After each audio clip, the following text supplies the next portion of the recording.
Chapter 11. Hazel was stretched out on the blanket beside him, her head resting on her crossed arms. She had her hood up and she looked like a little sea creature peeking out of its shell. Noah was on his side facing her, and he found himself cataloging all the delicate features of her face. She'd taken her glasses off and he could see that the warm brown of her eyes contained a silver ring around the pupil he didn't know of. Any other time he'd noticed a woman's eyes, beyond light or dark, interested or not. Her curls spilled from her hood and framed her round face. Her mouth. Well, he couldn't look at her mouth for too long without wanting to cover it with his, but it was soft and relaxed at the moment, a small tip up at the corners. She looked happy, peaceful. Tell me something no one else knows, she said now, the late afternoon sun slanting across her face. They dozed for a little while, and waking up next to a drowsy and warm Hazel was something Noah liked a little too much. I hate pickles. Hazel scrunched up her nose, not satisfied with his answer. No, something real, a secret. A secret? I like you way more than I should, Hazel Kelly. How is that for a secret? Only if I get one of your secrets in return. I don't have any secrets. Everyone has secrets. She paused, her wide eyes studying him. Okay, deal. He could have made something up, told her any number of stories from his life that no one around here knew, but he found himself wanting to tell her a real secret. He didn't know if it was the grogginess from their nap or the soft lines of Hazel's face, but he wanted to know what she would think of him if he told her something true. I never graduated high school. The beach was quiet. The mother and her little boy had gone home. The seagulls were asleep, their heads tucked against their white bodies. Even the tide had gone out far enough that the waves were a faint whisper. Noah's words fell quietly between them. Hazel blinked. Once, twice. Well, that makes sense. What? That certainly wasn't the response he was expecting. Maybe, why not? Or the always dreaded you could go back and finish. But not a very matter-of-fact that makes sense. It does. Wow, I didn't think my inability to use the quadratic equation was showing. He sounded snarkier than he meant to, old wounds opening up and threatening to ruin their afternoon. She shook her head a little, pressing her cheek into her arms. No, that's not what I meant. It makes sense now why you're always disparaging your own intelligence. He wanted to laugh that comment off, but did he do that? I do? Yep, you make little comments about how not smart you are. Just today you told me you're not that deep, remember? Huh. Was he making this thing he'd always kept as his? Shameful little secret obvious with his own words? I guess I didn't realize. So, it bothers you that you didn't finish? Did it bother him? He'd never been good at school. He hated sitting inside all day. It made him itchy and prickly. He was happiest out on the water, so at the start of senior year he decided to stick with what he did best. It had made sense to him at the time, even when his parents lost their minds about it. His father had told him in no uncertain terms that he'd ruined his life. Only when he promised to start working full-time for the seafood business did his dad calm down. And then Noah had screwed that up too. But instead of confessing any of that, he said, Not really. She raised a disbelieving eyebrow. Noah sighed. It's just not something I like to broadcast. And it's why you left your sisters to run the family business. Because you don't think you're smart enough? Damn, Hayes, this line of questioning isn't exactly fun beach talk. Of course he didn't think he was smart enough. What the hell did he know about running a multi-million-dollar company? He couldn't even pass pre-calc. And had tried. He really had. He'd gone to work with his father every day for a year after he quit school. He'd sat in that office and tried to understand the inventory spreadsheets and the delivery schedules and the restaurant contracts, and he'd never been more miserable in his life. So, one day he just took off. Took one of his family's old boats, scribbled his dad a check to pay for it, and left. It was a shitty way to leave, but he couldn't face his father's disappointment again. It was why he rarely went home, rarely talked to the old man, rarely saw his beautiful little nieces. But Noah had no intention of talking about his family. Today, one open wound was enough. She winced. Sorry, I have a bad habit of doing that. Doing what? Spoiling the fun. He inched a little closer and ran a finger down the bridge of her nose to uncrinkle. You don't spoil the fun. Well, I turned this little secret-telling game into a terrible therapy session, so? Tell me your secret then, and I'll psychoanalyze you. It'll be fun. He flashed her a grin and she let out a quiet laugh. I mean, I already told you my whole afraid to turn 30 thing. There must be something else, some deep dark secret. Something not even Annie knows. Her eyes widened at that. She clearly told her best friend everything, but Noah wanted a little piece of Hazel Kelly that no one else had. A little treasure he could put in his pocket at the end of this day, and keep with him when she decided she didn't require his services anymore. Hazel blew out a long sigh like she was strengthening her resolve. Okay, there is something I've never told anyone else. Noah rose up on his elbow, his curiosity piqued even as Hazel stayed in the protection of her hood. I don't actually believe my dad is clairvoyant. What? I know a lot of people in town think his dreams are real or have real meaning or whatever. And my dad does too, but I just can't, I don't know. I can't truly believe that his dreams are anything more than random, and the decisions he makes based on those dreams are just good decisions for the town. Hazel looked truly stricken, like she had confessed to the worst possible thing. Noah stared at her for a second before he rolled onto his back, laughter bubbling out of him. Hayes, He gasped between laughs. are you kidding? Noah had been to enough town meetings to know Mayor Kelly loved to talk about his dreams, but he honestly thought everyone was humoring him. Did the town really think he had premonitions? This place just got weirder and weirder. He loved it. She was up on her elbow now, looking down at him, with a crease between her brows. Of course I'm serious. He wheezed, the laughter making his stomach hurt. From the way you were acting, I thought you were going to tell me you killed a man or you liked some kinky sex thing. The town is very serious about those dreams. Tears had started to fall from the corners of his eyes, and he wiped them with the back of his hand. I thought everyone was just playing along. Hazel shook her head. Nope, it's all very real to them. His laughter petered out as he looked at her serious face. He tucked an errant curl behind her ear, letting the back of his hand brush against her cheek. So what do you believe in? What do you mean? Well, you don't believe your father receives messages from the universe in his dreams. But what do you believe in? What makes the world make sense to you? She stared past him down the beach, the crease between her brows deepening, and he could tell she was really considering it before she answered. He liked that about her. Hazel didn't say things unless she meant them. It made everything she said that much more important. Good books. She said after a minute, her gaze returning to his. Good friends, good food. He smiled up at her. What more do you need? Exactly. She smiled back. What about you? He twisted his mouth to the side as he thought, loving the way Hazel tracked the movement with her gaze. The love of a good woman. A laugh burst from Hazel's mouth. She shoved his shoulder playfully and he caught her wrist and tugged until she landed on top of him. Her face was a breath away from his. I was serious.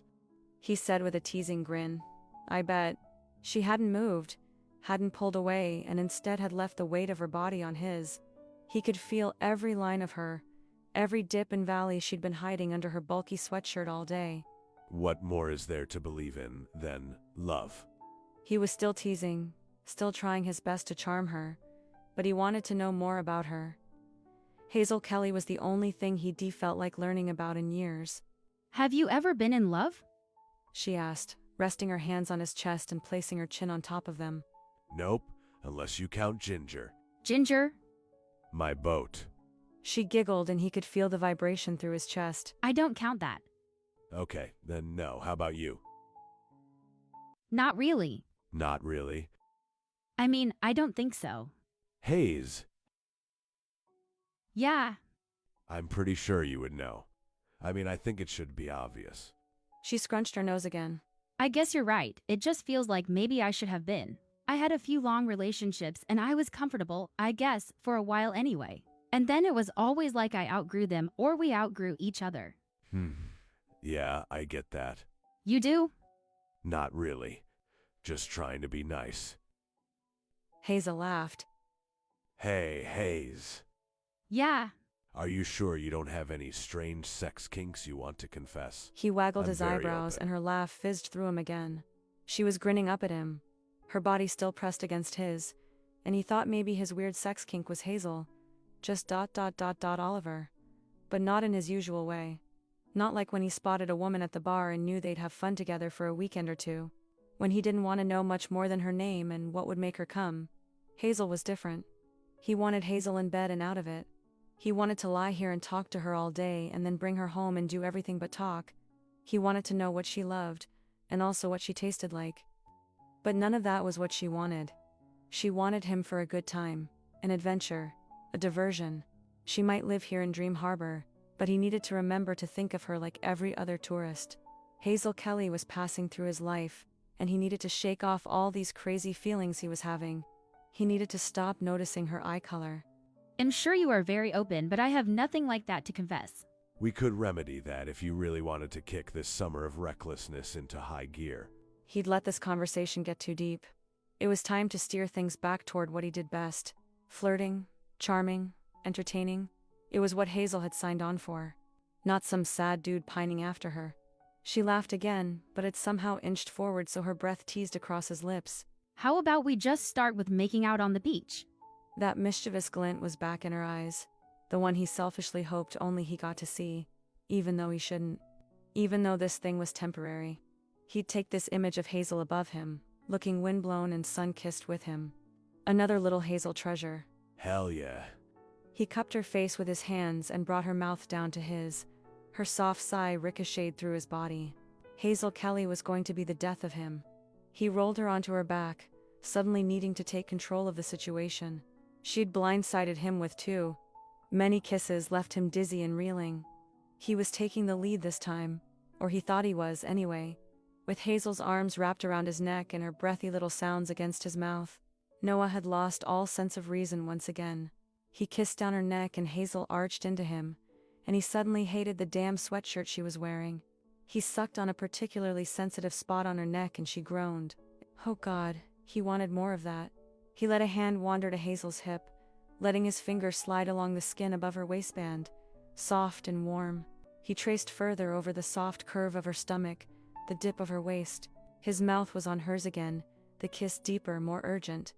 And the way Hazel had started squirming against him meant she felt it too, just as desperate, just as... Wait! The word combined with her hand clamped around his wrist, stopped him in his tracks. They were both breathing heavily and Hazel looked up at him with dark eyes. Can anyone see us? Noah blinked. Right. They were outside on the damn beach and he was feeling her up. Or was about to anyway. He looked up, glancing down the beach in either direction. Empty. He turned his grin back to Hazel. Not a soul around. He dipped his head and kissed her again. Softly. Repeatedly. Little kisses along her lips and jaw, to the place behind her ear where she smelled like coconut sunscreen. But we can stop if you want to. Exhibitionism wasn't part of the clue. She squirmed a little as he continued his way down her neck, her hands roving over his back now. The gentle scrap of her nails through his shirt doing more for him than they probably should. I mean, our clothes are still on, so I don't think we're breaking any laws. Her words were interspersed with sighs, and Noah couldn't help but smile against her skin. Very good point. Hensuff is a law-abiding endeavor. She started to laugh, but his hand had resumed activities under her shirt, and her laugh dissolved into a soft groan. Her skin was warm and a little sticky from the sea air, and Noah knew if he ran his tongue down her body she'd taste like salt. He wished he could see more of her, but he had to settle for the feel of her beneath his fingers. He pushed up beneath her tank top and found the edge of her bra. It was soft cotton, with no padding to block the peak of her nipple. Hazel gasped when his thumb traced over the top of it. He grinned against her lips. I'm starting to like the beach even more. She sighed as he cupped her breast, his thumb running back and forth over her nipple. He huffed a laugh. Yeah, you're really getting the hang of it. He pushed up her bra and somehow having Hazel's naked breast in his hand, even under the bulk of her sweatshirt, was the most erotic moment of his life. He groaned, pressing his forehead against her shoulder. You okay? She asked, her voice breathy and tight. Fine, just try not to come in my shorts. Her surprised laugh made him smile even though it was true. He was harder than hell, and they both still had all their clothes on. He rolled her nipple between his fingers and she gasped, her body bowing toward his. No. She groaned and he nearly lost it right then and there. How would he ever live his life normally after hearing Hazel Kelly groan his name?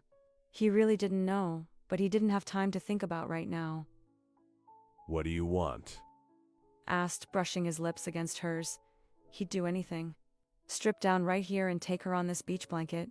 Despite his concerns about sand in unfortunate places and public indecency charges. I want. She groaned a little in frustration, her hips moving on their own accord, rolling against his. She sighed. We can't. He looked down at her, her cheeks pink from desire. Well, we could. He took his hand from her breast and let it slide back down her stomach, pausing at the waistband of her shorts. Let me make you come. Her eyes got impossibly wider. Here, on the beach?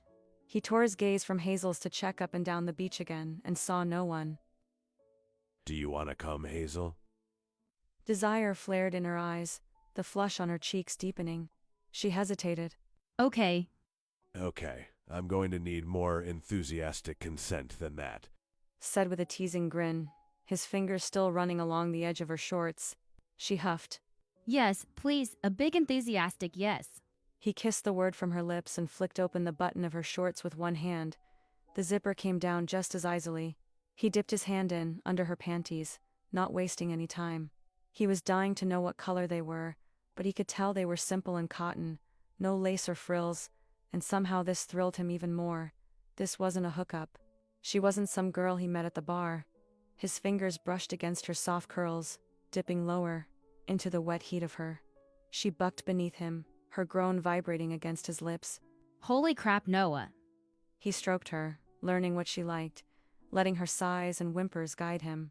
He kissed her, letting his tongue match the rhythm of his hand. He forced himself to stay in the moment, to not dwell on everything else he wanted to do to her, everywhere else he wanted to touch and taste, because right now, he had Hazel in his arms, whimpering his name as he circled his fingers faster, backing off and picking up again until she was breathless. Noah, please. He wanted to make it last longer, didn't want the moment to end, but they were outside in public. The beach was empty for now, but people could show up at any time. The last thing he wanted to do was embarrass her or cause a town scandal. Showing up at the carnival together was one thing, public sex was another. He worked his fingers faster until Hazel gasped, her nails digging into his shoulders.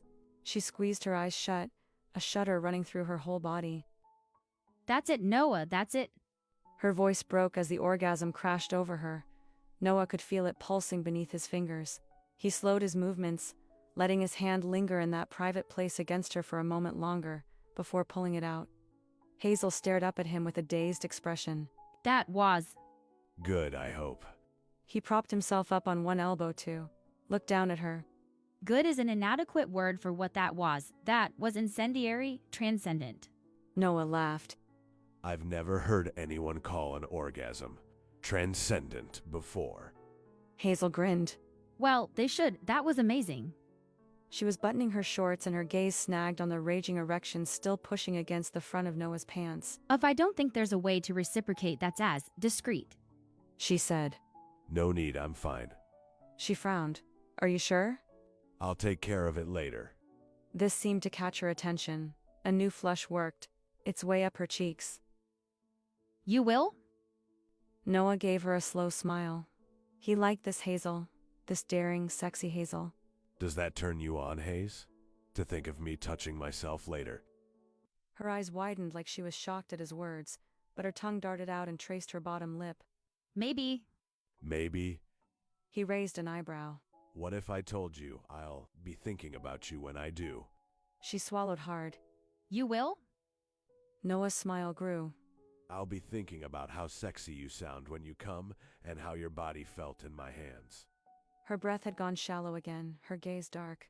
God, what was he doing besides torturing them both? But he couldn't stop. Not with Hazel looking at him like that. I'll be thinking about all the things I want to do to you next time. Like what?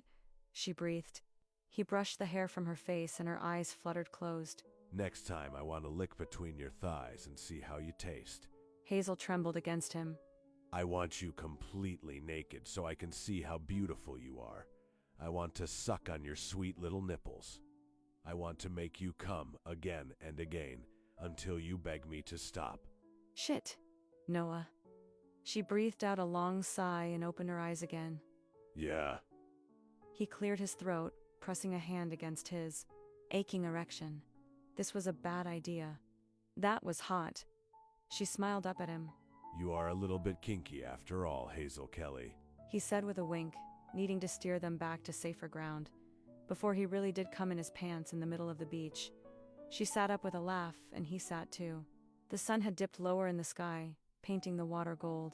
It had gotten chillier, but their recent activities had kept him warm. Now, with no blood left anywhere else in his body, he was feeling the cool air.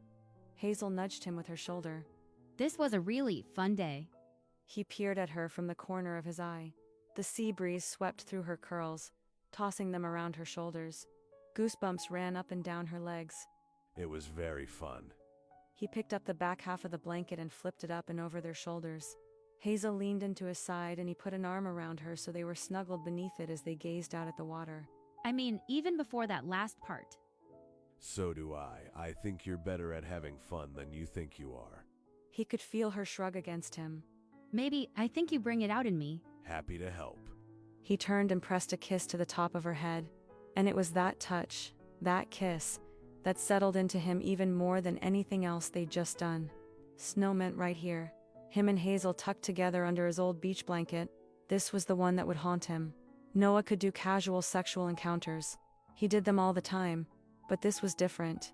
Hazel was different. I really appreciate you helping me with my little quarter-life crisis. You helped me get out of my head. I don't take everything as seriously when you're around. It's nice. She put her head on his shoulder and he knew she meant the words as a compliment. She was having a good time. She was doing things she didn't usually do. He was happy to help with that. He really was. But he was doing things he didn't usually do either. He was falling hard for Hazel Kelly. And it wasn't exactly what she said, but her words twisted in his mind, turning over until he was convinced she wouldn't take him seriously either. She didn't see him that way. She couldn't. Noah was her adventure guide until she turned 30. And then what? What more could Noah offer other than orgasms on the beach? Certainly not as much as a girl like Hazel deserved. She was smart and sweet and deserved a guy with more than a battered boat and a half-baked idea to renovate some old fishing shacks. He'd be better off if he remembered that. This thing with Hazel was temporary. He gave her a little squeeze. Happy to help.